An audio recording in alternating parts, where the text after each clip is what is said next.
Hi guys, look at where I am. I'm at Schönbrunn Palace in Vienna today. I just wanted to show you guys this. That's the palace there, obviously. And I'm gonna film with this fountain in the back because thank you to Julia who took me here the other day and introduced me to this place. Julia is one of my customers, so thank you for bringing me. And when I saw this statue of Neptune in the background, I just fell in love with it. So I wanted to film here and show you guys. So I'm gonna do that. I'm gonna put Neptune in the back. Hopefully, let's see if you can see him. There we go. And I think I'll change the background to the palace once I'm halfway through this weekly horoscope, so you just get both angles. And I'm not sure about the light. I'm staying in an Airbnb at the moment, and it's simple and fine and everything, but the background isn't particularly inspiring. So I'm really lucky with the weather, that it's sunny and that I actually get to sit outside and have these amazing backgrounds. So I just want to film. I hope the sound is okay, because if it's windy it can really mess with the camera. So I hope you can hear me properly. Please excuse me if you can't, but I really think it's worthwhile with this lovely background. So yes. So this is your weekly horoscope for Monday the 26th of April going through until Sunday the 2nd of May 2021. I'm going to go through each day. These horoscopes are for all signs of the zodiac. They're for everyone who watches.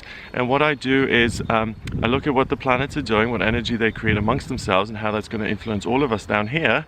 The horoscopes are still based on UK time. I'm an hour ahead here in Europe, so I'm using UK timings with when the moon changes signs and things like that, just to give you a general gist of when this happens, what days it happens. The main thing I noticed when I looked at the planets was that the big keyword that came up is you're able to really escape control this week. We've got some really nice influences which give you a really strong sense of self, and you're able to kind of see in what areas of your life you are being controlled and whether you want to keep tolerating that. Oh, and just before I start as well, just an aside, I have looked for signs and things whether I'm allowed to film here, and I haven't seen any kind of no filming signs, okay? So if you're a local and you're cringing right now saying, oh my god, he's gonna get into trouble in a second, I might get into trouble. But I did look for signs, because at Glastonbury Abbey you're not allowed to film, and they do have signs there, so I deliberately looked and I haven't seen any, so bear with me, and if I do get into trouble then I'll just stop the video and film somewhere else. Okay. Alright, you see, these are the reasons why I get into trouble, because I do stuff like this. Anyway, I think it's worth it for the background. I'm willing to put up with that. Alright, Monday the 26th of April, we've got the moon in Libra, and it forms a trine with Jupiter, the lucky planet, in Aquarius, and it squares Pluto in Capricorn. So we've got the transformation planet in an earth sign, we've got the moon in an air sign, Libra, creating real balance and connection to the lucky planet, giving you appreciation for what other people are saying and teaching, and that will inspire you to make practical changes in your life. The moon then enters Scorpio at 5:18 in the afternoon, and that is based on UK time. So the moon going out of Libra into Scorpio is a much more profound kind of energy in the sense of your feelings and your emotions. When the moon is in Libra, you are in love with love. The moon is what makes you feel at ease and comfortable, remember. And there's an appreciation for balance and harmony and connection with other people. In Scorpio, it's about examining your feelings and appreciating intense emotional states and really looking at those to heal and to transform. The Scorpio moon then opposes the sun in Taurus, and it trines Mars in Cancer. So with the Scorpio moon and the sun opposing each other, we're building up to this full moon in Scorpio that we've got happening on the 27th of April. I made a separate video on that to have a look at that energy. It's really, really healing and potentially transformative. And with the connection with Mars in Cancer, it creates this emotional sense of being ill at ease, which kind of forces you during the full moon in Scorpio, which I go into, to look at the emotional stuff and to say, okay, this doesn't quite feel comfortable, therefore I will look at it. Because I mean, most of us, when things are wonderful and great, we don't say, why am I feeling so positive and great? Let me examine that. Instead, you're just busy having a good time, right? So sometimes when you are a little bit irritable or something doesn't feel right, it does inspire you to look at your feelings. So Monday, it's the build up to this full moon in Scorpio, so be willing to look at your own feelings. Altogether on Monday, I think you're focused on your independence and you find it easy to set boundaries, so a lot of emotional control. You're in touch with your own feelings and those are going to be paramount to you, so your own feelings are super, super important. Pouring these into creative endeavors will work out. Grinding your teeth while someone drones on and on because you've allowed them to previously and they're still doing it, that may infuriate you on Monday and you may end up in a serious argument because you take your own feelings and your own truth really seriously. It's important that you have some boundaries in place, and if someone crosses your boundaries all the time on Monday, it's gonna irritate you a bit. Tuesday, the 27th of April, we've got the full moon in Scorpio happening, so do check out that video. I go into a lot of detail, and it is a super moon as well. When we have a super moon, the moon appears to be bigger because it's closer to the Earth, and obviously because it's closer to us, the influence is stronger. Pluto goes retrograde. Pluto is the planet of transformation and change, and in retrograde it means that the changes, the transformation happens internally rather than externally. So you're really able to become decisive and to say, hey, this doesn't work for me, I'm going to change it. Pluto also rules Scorpio, so these emotional insights, and with Pluto going retrograde on the same day, it really makes it really easy for you to embrace your feelings and your emotional truths and to say, I'm going to do something about them. Pluto is in Capricorn, so it's an earthy sign, so that allows you to translate your feelings into tangible action. The Scorpio moon also opposes Venus in Taurus, the planet of love and beauty, in the sign that she rules. Taurus, very happy, so focused on materialism and beauty and physical love and getting your way. It also opposes Uranus in Taurus and Mercury in Taurus. So we're in the season of Taurus. Uranus is the unexpected, Mercury is the way you communicate. So the physical aspect of life is really, really important, and the physical world really influences how you feel. So look at your environment, and if you're not sure whether you like a place or you dislike a place, you'll really figure it out very easily on Tuesday. The moon in Scorpio squares Saturn in Aquarius. It quincunxes Chiron in Aries, and it trines Neptune and Pisces, the guy over there. Okay. So Saturn in Aquarius is the rules, other people's ideas. Chiron in Aries is about personal healing, and Neptune in Pisces is the god of the sea. It's the emotional, it's the intuitive. So again, I think it's the third time I'm prompting you to watch the video on the full moon in Scorpio. If you are interested, check that out. It's pretty profound. So if you're trying to figure things out about yourself, you'll have a really easy time of that.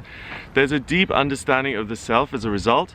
Pluto in retrograde allows you to make practical changes based on your emotional truths and things that arise from within and that flourish within you. Self-love is paramount, and you're able to escape anything that has had control over you so far. And I've given a bit of a frivolous example here, or I'm making this example seem somewhat frivolous. It isn't. So what I've written here is that whether it's the cult you've joined 2 weeks ago and that's controlling you, or it's the generational abuse that you've been subjected to for years and years and years, you'll be able to see that for what it is and you'll be able to escape it. So take your own ideas seriously, and standing up for yourself is incredibly healing and empowering. Okay? Wednesday the 28th of April, we've got the Scorpio moon squaring Jupiter in Aquarius, and it sextiles Pluto in Capricorn. I'm just going to wait a second. That dad is really considerate. He saw me talking to a camera and he took his kid and he ran off with it. Thank you, considerate dad, that's so nice of you. So the Scorpio moon, still that emotional strength, so Tuesday, Wednesday, that's really strong and profound. Jupiter in Aquarius, good luck via other people and the information you get. and Pluto in Capricorn being able to make changes as a result of that information. The moon enters Sagittarius at 4:42 in the afternoon. So we've got another major shift now. So Scorpio, emotional depth and truth. Sagittarius is about my adventures, what I'm having fun with, where can I go, what can I experience and learn and see. And in quincunx is Mars in Cancer and the Sun in Taurus. So we've got a mixed bag here. On Wednesday, because we have such a mixed bag, and you may feel like, which way am I going? You may want to choose conflict over harmony. Fighting for a cause you believe in, that's constructive way of using that energy. But complaining just to be awkward, not so much, right? Because that doesn't achieve anything. The reason you may want to choose conflict over harmony is because asserting your identity feels safe and it feels secure. It's like, I'm honoring myself, therefore I'm doing the right thing. So try and be constructive with that. A sense of adventure descends and kind of lands on you. You may have the desire to travel, to educate yourself, or to broaden your horizons in some way. So it's a fabulous opportunity on Wednesday the 28th to really experience something new. Thursday the 29th, we've got Mercury in Taurus. It sextiles Neptune in Pisces. So the communication planet is super practical. Neptune gives you real access to the imagination, so creatively you're really fired up on Thursday. The moon in Sagittarius squares Neptune in Pisces, so sense of adventure, galloping off into your own imagination, into the higher realms, into the unmanifested. Things like astral projection are really supported. Connecting with the ascended masters, your guides, that's a really great thing on Thursday that you'll be able to do. It quincunxes Mercury in Taurus, so again, the physical, practical world will also inspire you. So for instance, if you read tarot cards, something tangible, physical, or tea leaves, or coffee grounds, looking at something tangible is going to give you a strong emotional connection. So if you've tried to use divination systems in the past, and it hasn't worked for you, try it again on Thursday, because you get a strong hit from anything tangible that you work with.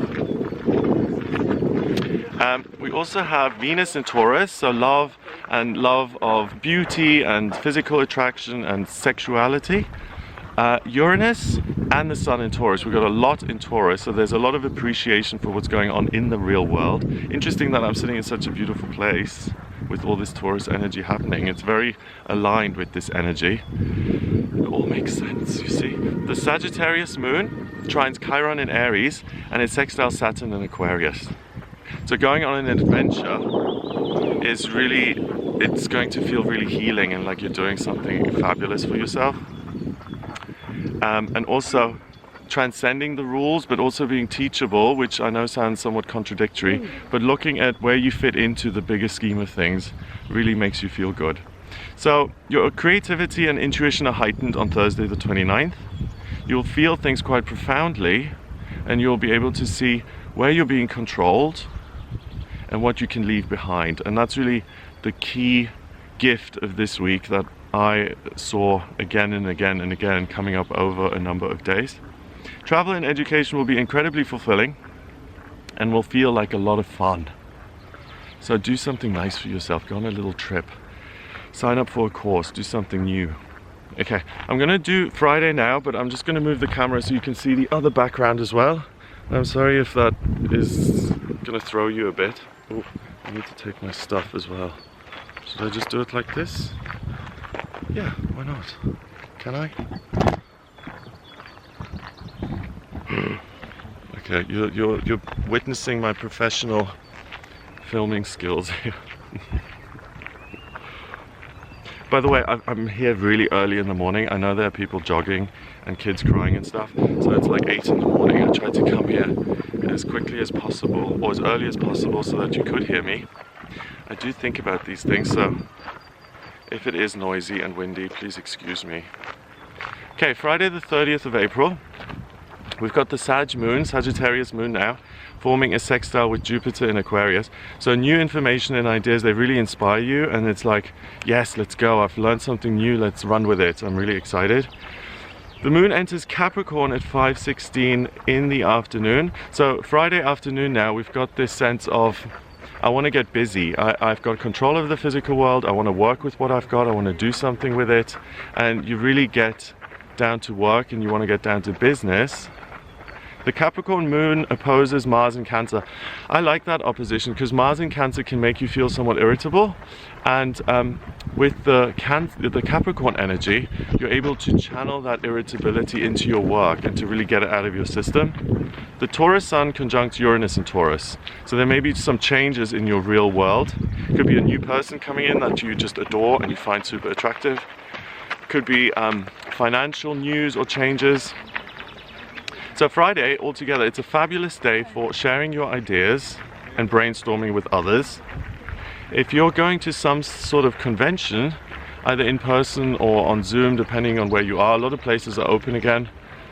Austria, for instance, is still pretty much still strong rules. So it depends, but if you do have the capacity to connect with other people on some sort of topic or theme, you'll have an amazing time, because you can really learn and be inspired by things that you expose yourself to. Later in the day, you may become resentful about something really trivial and inconsequential. So look at what this is and dismiss it once and for all. Wasting your own time with this kind of negative meditation, because that's what resentment is. It's focusing on something negative and just regurgitating it over and over and over until you wind yourself up to the point of anger and fury. It's something that you can escape for good. So look at what's getting on your nerves on Friday. Is it really important or not? And if it's not important, say, I'm not going to engage with this kind of thing anymore. I'm disengaging. I'm not going to waste my own energy by focusing on things that don't really matter in the big scheme of things. Okay, Saturday the 1st of May. And I'm going to change the view again. Oh look, we've got some horses now. I'm sorry if this seems a bit all over the place. I am concentrating, but I want to just show you. I bet this is the police telling me to stop filming. Oh no, it's not. How nice. Saturday the 1st of May. The Capricorn moon squares Chiron in Aries. So work feels healing and fulfilling, and like the best way to use your energy. The Capricorn moon also trines Uranus, the Sun, and Venus in Taurus. So we've got Capricorn, that's Earth, that says work, work, work. We've got all these other planets in Taurus saying you have control over what happens in your physical life. If you like it, you can make it bigger and expand it. If you don't like it, you don't have to engage with it. And that's an escape in itself, that you don't feel hooked into things that you have to engage with. The Capricorn moon sextiles Neptune and Pisces. So your inspiration and your ideas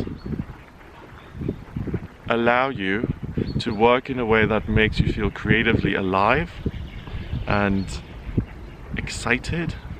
And yes, I've got an opportunity to work creatively, intuitively, and I can give some sort of form and structure to my own feelings and my own ideas. So this is fabulous for any artist. Saturday the 1st of May, therefore, setting goals and working towards them feels healing to you.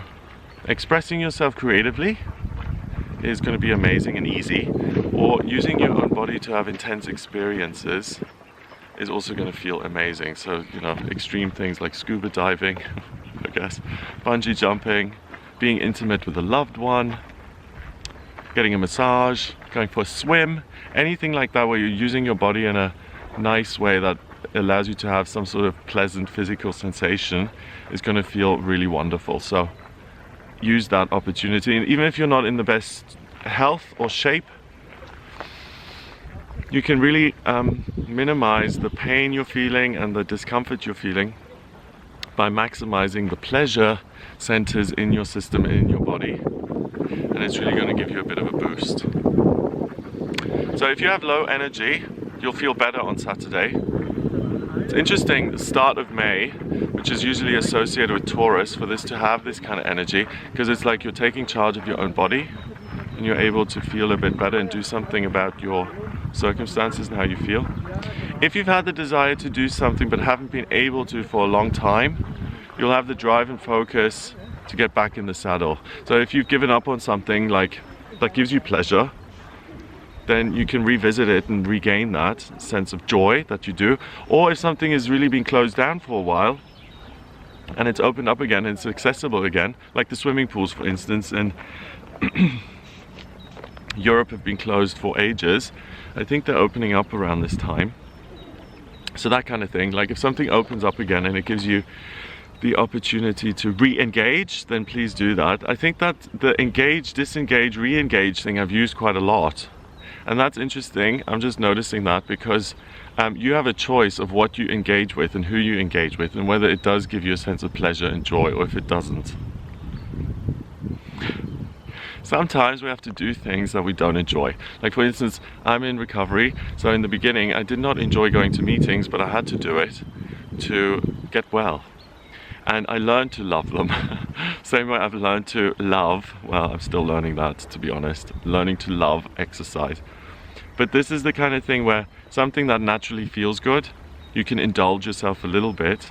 And if you are trying to learn to love something that's good for you, engaging with that is also going to help.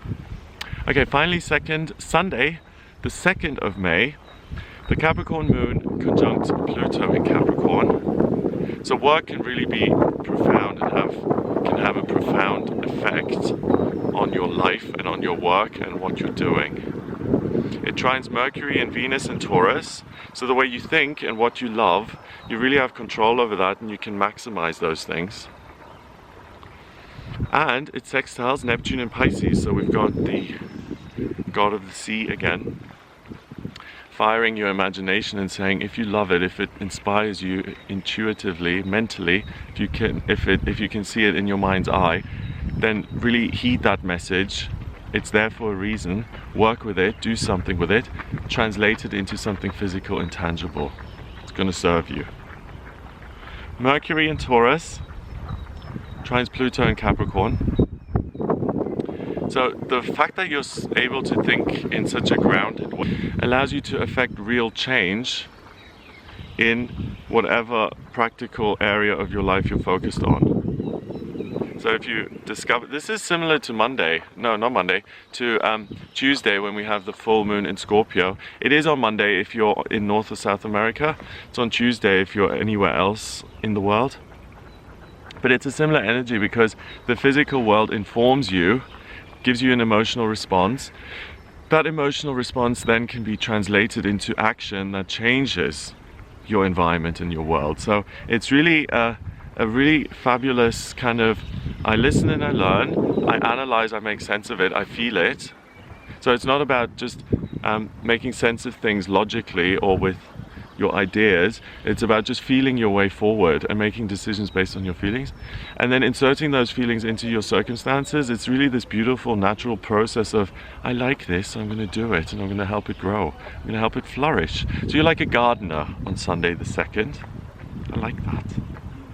The moon. So yeah, I'm getting a bit nervous. This is stressing me out a bit. I'm in the middle of nowhere, it feels like, with all these joggers and stuff. I'm just waiting for the police to come or someone to tell me off, so I'm just a little bit rattled. Okay. Mercury in Taurus trines Pluto in Capricorn, that's what I've been talking about. The moon enters Aquarius at 7:31 in the evening, so we've got the moon in Capricorn for most of the day pretty much, which gives you that earthy, tangible energy.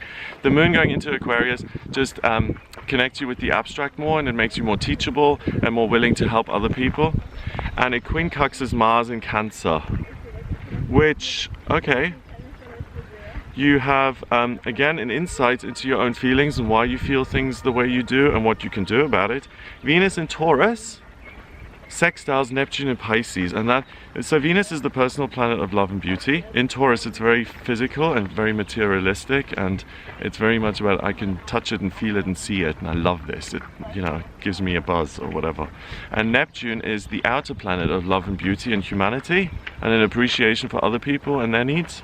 So we've got the personal planet of love and the outer planet of love forming a harmonious sextile with one another. So you're really feeling the love basically, and it's huge and it's expansive. So if you again struggle to discover what it is you love or what you care for or what really gets you going, it's going to be super easy to decipher all of that on Sunday the 2nd of May. And it's really interesting that we're starting May with all of these grounded, practical, romantic, loving feelings. It's really nice. So on Sunday you can see the bigger picture when it comes to your work, your career. If you feel stuck, you can see the exit sign intuitively, how to get out and how to change it. You're able to plan and schedule very precisely and effectively. So you're able to really organize things. You can identify negative beliefs and make sense of them and clear them, and that is very similar to the full moon in Scorpio on Tuesday again. Yes, you fall in love with love in itself, you're in love with love, so you have the time and appreciation for love and romance and all the beautiful things in life, little butterflies, birds singing, and you have very little room for envy or jealousy or anything like resentment and stuff. So it's a fabulous day to really see the best in other people, to connect with people you do love, to make new connections. You're just feeling the love. It's like spring. Flowers are coming out, sun is shining, kind of like today here at this place. Okay, so that's it. I hope that gives you an idea of what you'll be working with this week. And again, I would say the key words are you're able to escape things that have their hooks in you at other times, that make you feel controlled and smaller and suffocated. You're able to let go of those things once and for all. If you would like a personal reading with me, please get in touch via my website. It's gregoryscott.com. On the front page, just click on book your reading to order your reading with me. I use astrology, tarot and numerology in my personal readings. And by drawing up your birth chart, I need your place of birth, date of birth, time of birth. Then I can draw up a snapshot of the sky at the moment you were born, and that tells me everything about, it's like a blueprint of your soul, I would say. It really gives me a lot of insights, like your fears, your strengths, your ideal career, your aptitudes, your spiritual development, relationships, finance, romance, institutions, and what you kind of use to feel secure, and what serves you and what doesn't serve you. So really, if things are unclear, the chart is amazing in providing you with that clarity. If you want to look at what's coming up in future, I look at your progress chart and your transits, and I use the tarot and my intuition to look at that. So if you have any questions or you want some clarity, then please do get in touch with me for a personal reading. GregoryScott.com, click on the book your readings button. If you like this video, then please give it a thumbs up, hit subscribe and share the video online. I'm just gonna show you, I'm just gonna do a little spin again so you can see this place. And I'm really glad I was able to do this video without getting busted by the police. And it's not like I disturbed the joggers, is it? It's really,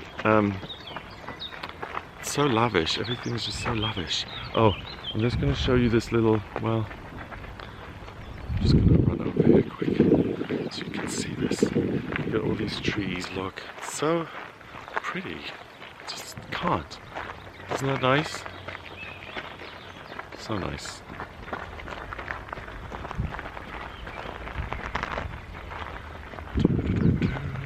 There we go. So yes, have a wonderful time, all the best, and I'll speak to you soon.